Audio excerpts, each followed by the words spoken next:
और आपका व्यवहार, आपका चरित्र, इसलिए जैसी आदतें होंगी वैसे ही आप होते जाएंगे। पहचान उसकी आदतों के कारण ही जानी जाती है।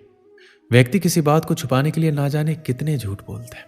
व्यक्ति की झूठ बोलने की आदत इंसान को संकट के घेरे में डाल देती है और आलस्य भी मनुष्य का एक बहुत ही बड़ा शत्रु है। मनुष्य की बुरी आदत मनुष्य को ऊपर उठने नहीं देती है, जिसके कारण किसी भी इंसान को इसका नुकसान उठाना पड़ता है। अगर आपको अपनी जिंदगी में सफलता पानी है और कुछ कर दिखाने की ताकत है तो इन बातों को आप अवश्य ध्यान में रखिए। श्री कृष्ण कहते हैं कि स्वार्थी बनिए, परोपकार शब्द पुराणों में ही अच्छे लगते हैं। पहली प्राथमिकता माता पिता को दीजिए, बाकी दुनिया। मन तकलीफ से जोड़ देता है, जैसे कि सुबह की सैर। मन कहता है सुबह जल्दी उठना बहुत तकलीफ है और कुछ न कुछ बहाना ढूंढ लेता है। इस तकलीफ से बचने के लिए ये एकमात्र सोच है। अच्छी आदतों में सख्त नियम होते हैं पर मन चंचल रहता है। लेकिन जब धीरे धीरे अपने कर्म पर चलते रहेंगे और उस अच्छी आदत को आनंद से जोड़कर देखेंगे तो वो अच्छी आदत आपको शीघ्र पड़ जाएगी। बुरी आदतें इसलिए हावी हो जाती है क्योंकि मन उसे आनंद के साथ जोड़कर देखता है, और अच्छी आदतों में लंबे समय लग जाते हैं क्योंकि मन इसे कष्ट से जोड़कर देखता है। नीचे गिरने में कोई ताकत नहीं लगती है। उसी तरह बुरी आदत में मन को उतना समझाना नहीं पड़ता है और अच्छी आदत बनाने के लिए मेहनत लगती है। दृढ़ संकल्प और इच्छा शक्ति से ही अच्छी आदतें बनती हैं।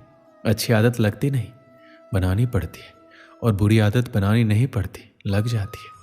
कोई भी नशा करने वाला व्यक्ति खुद से नशा नहीं करता है, वह सगे संबंधी की बातों में आकर ही वह नशा करना सीखता है।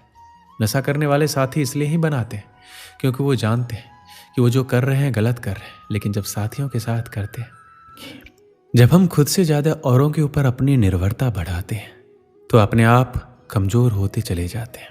जब हम अपने से सुखी इंसान को देखते हैं और ये सोचते हैं कि काश मैं भी इसकी तरह ही सुखी होता, तो हम बेहद कमज़ोर होने लगते हैं।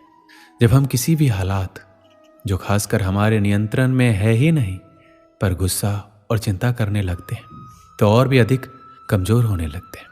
जब हम हर जगह किसी भी तरह से जीतना ही चाहते हैं, फिर चाहे हम कहानी इस सीख पर आधारित है कि जीवन में संगति का असर बहुत ही ज़्यादा होता है। ऐसे में हर किसी को अपनी संगति सोच समझकर चुननी चाहिए। एक बार एक राजा शिकार पर से चुनते हैं, उसके प्रति दृढ़ रहे। हर किसी के जीवन में अपने लक्ष्य होते हैं। जब वो इसे प्राप्त करते हैं तो वो पूर्ण महसूस करते हैं। इस दुनिया में हर कोई जो सफल है अपने लक्ष्यों को प्राप्त कर चुका है।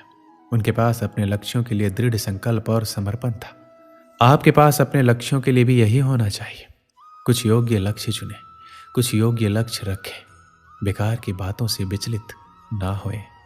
आज की प्रेरक का गलत ही क्यों ना हो तो वास्तविक रूप से हम ज़्यादा कमज़ोर होने लगते हैं। क्या कारण है? बुरी आदतें बहुत ही जल्दी हम पर हावी छल